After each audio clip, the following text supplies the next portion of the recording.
আল্লাহ তাআলা বারাকাতুহু।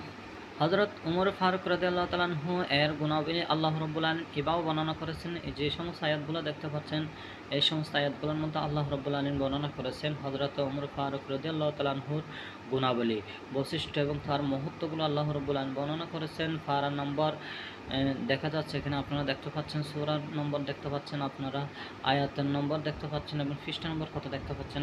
তারপর বলতেছেন আল্লাহ রাব্বুল আলামিন হযরত উসমান গনি রাদিয়াল্লাহু তাআলা আনহুর এর গুণাবলী আল্লাহ রাব্বুল আলামিন এভাবে বর্ণনা করেছেন, যে সমস্ত আয়াতগুলো আপনারা দেখতে পাচ্ছেন এই আয়াতগুলোর মধ্যে আল্লাহ রাব্বুল আলামিন বর্ণনা করেছেন। এগুলো হচ্ছে পারা নম্বর, তারপরে হচ্ছে সূরা নম্বর, তারপরে হচ্ছে আয়াত, তারপরে হচ্ছে পৃষ্ঠা নম্বর দেখাচ্ছে আল্লাহ।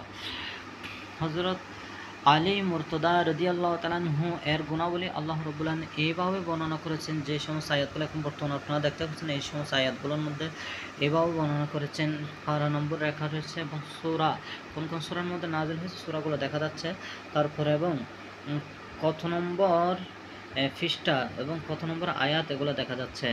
তারপর হযরত আয়েশা সিদ্দিকা রাদিয়াল্লাহু তাআলা আনহা এর গুণাবলী আল্লাহ রাব্বুল আলামিন এভাবে বর্ণনা করেছেন, যেভাবে আপনারা যে আয়াতগুলো দেখতে পাচ্ছেন এই আয়াতগুলোর মধ্যে আল্লাহ রাব্বুল আলামিন হযরত আয়েশা সিদ্দিকা রাদিয়াল্লাহু তাআলা আনহার গুণাবলীগুলো, মহত্বগুলো, সম্মানগুলো আল্লাহ রাব্বুল আলামিন এভাবে তুলে ধরেছেন। পারা নম্বর রয়েছে আপনারা দেখতে পাচ্ছেন, তারপর সূরা কোন কোন সূরার মধ্যে না বর্ণনাগুলো দিয়েছেন আল্লাহ রাব্বুল আলামিন এবং কত নম্বর আয়াতের মধ্যে বর্ণনাগুলো দিয়েছেন এবং কত নম্বর পৃষ্ঠার মধ্যে রয়েছে এই আয়াতগুলো আল্লাহ রাব্বুল আলামিন বলেন।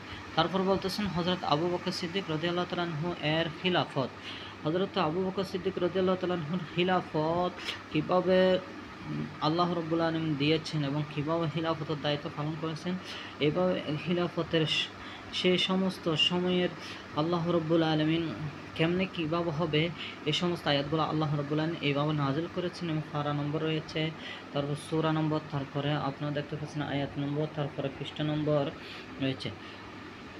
আসসালামু আলাইকুম ওয়া রাহমাতুল্লাহি ওয়া বারাকাতুহু। দেখা হবে পরবর্তী ভিডিওতে।